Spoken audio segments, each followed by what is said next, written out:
Hey there everybody, welcome back for another one of my 31 paintings for the new year. So, my last video was a wandering straight pour, and it turned out so amazing that I'm going to change what I had planned to do, and I'm going to do another straight pour, this time with some earth tones colors, and I'm not going to move the cup around. I'm just going to pour it straight in the middle.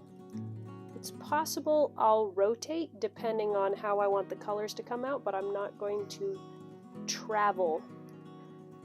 So it should make a completely different design than my wandering straight pour, even though it's essentially the same technique.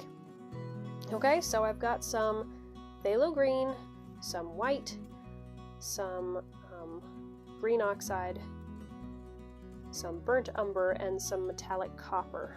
And those are all mixed with Floetrol at about a 1.5 to 2 parts Floetrol for every part of paint ratio, and then thinned with some water. It's kind of a medium thick consistency. I think it's a little bit thicker than the wandering straight pour that I did. So this will also give you an idea of what it looks like if your paint's just a little bit thicker. Okay, so I've got an 8x8 inch canvas. I have a 5-ounce cup because you need about 4 to 4.5 ounces of paint for an 8x8 inch canvas. Every 4x4 inch square is about 1 ounce of paint. So 1, 2, 3, 4. And then I like to add a little bit to help cover the sides. So going for about 4.5 ounces of paint in this cup, and I'm going to layer it pretty neatly just so that I get nice well-defined layers. So I'm starting with the phthalo green and then some white. I don't want huge blobs of white. I want the white to be more kind of accentuating the other colors. So I'm going to add kind of small layers of white compared to the other colors.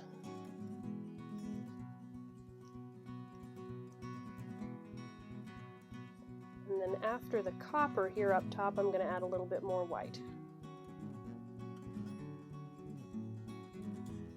Just for some definition between the layers. Layering paint can be super simple, but there are better ways to do it and worse ways to do it. And the more thought you put into it, you may end up with a better effect. For example, yellow paint and black paint don't always look great when they're directly next to each other. So it helps to separate them with another color like white or a metallic. Same with yellow and blue. If they're together, what do they make when they mix? Green. Maybe you want green. But if you don't want green, it's best to separate the blue and yellow with something else like white or a metallic gold or something else. But you never quite know how it's going to look when it pours out. You can try all your best tactics and still have your paint get muddy, or you can throw them in randomly and have something brilliant come out. You just never know. That's what's fun about fluid art. So I'm layering in the same order all the way up. But the further up I go, I'm making my layers a little bit smaller, just so that as the paint comes out right from the get-go, there's multiple colors coming out, and it's not a big blob of whatever color happens to be at the top. You can see all those beautiful layers there in the cup.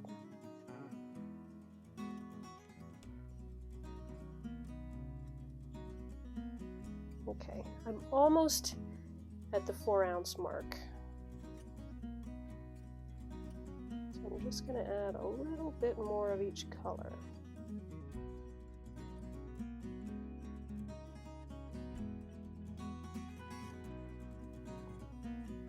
Okay, I would say I've got about 4 ounces of paint there. And if it doesn't end up being enough paint, I can always add some more along the edges just to help get it covered.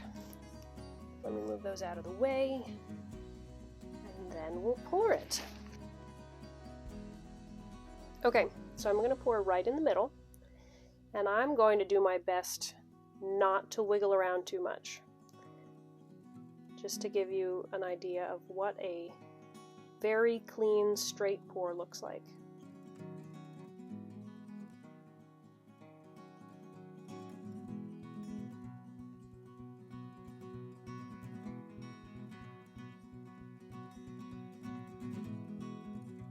So the paint itself is kind of ribboning forward and backward.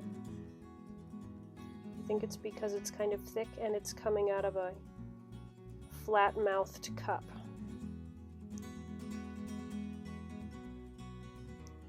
I'm going to try moving the cup up higher to see. Okay, now it's more of a random squiggle.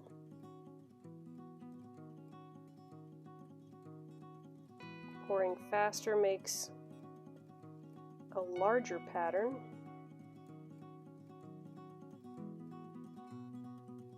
I like this ribboning back and forth effect.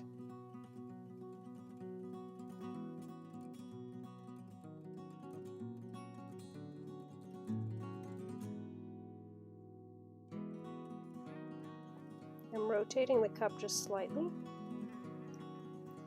to get the pattern to go in a different direction and get different colors dispersed in different ways.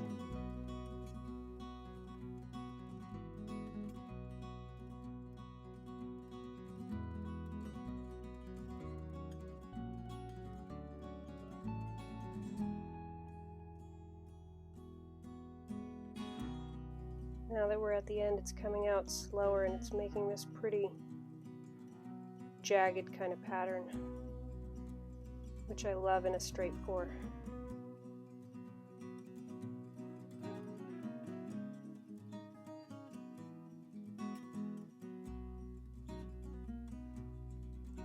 And we're basically at the bottom because I can see the white and the phthalo green layer, which was the bottom for me.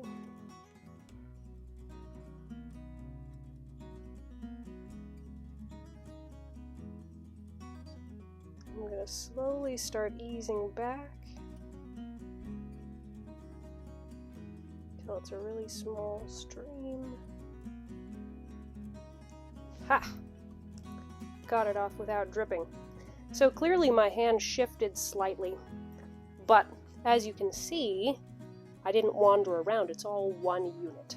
So now I'm going to put my gloves on before it stretches too much more, and I'm going to get it covering the canvas.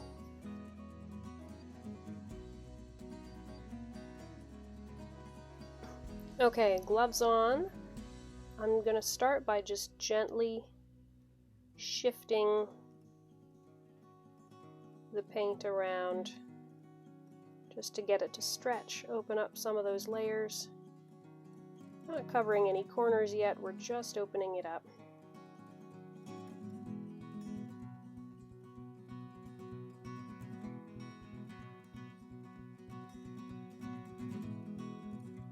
Now we'll take it off that corner. Whoop, and back. So if you want a really clean,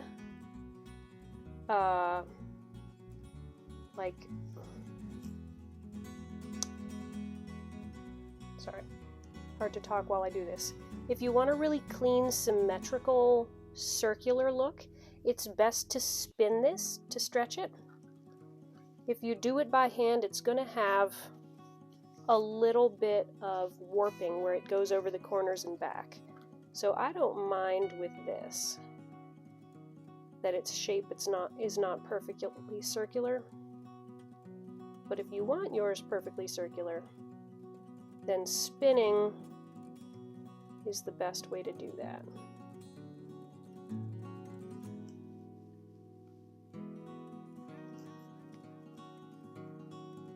So you take it over the corner and then quickly back.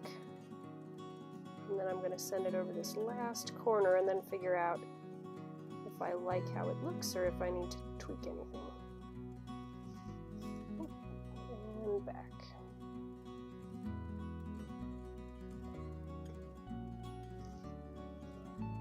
That is so pretty.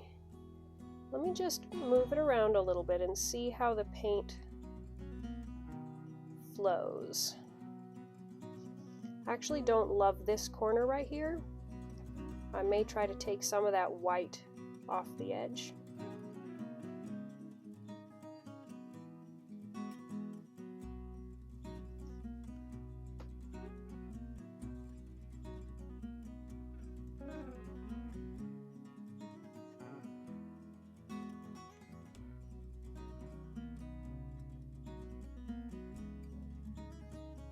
Almost there. Come on. There we go.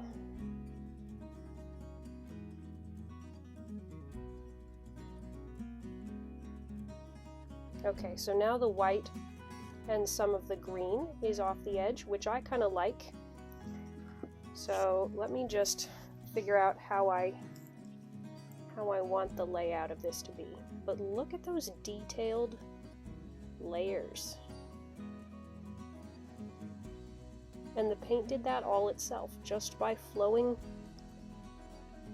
in layer upon layer. All right.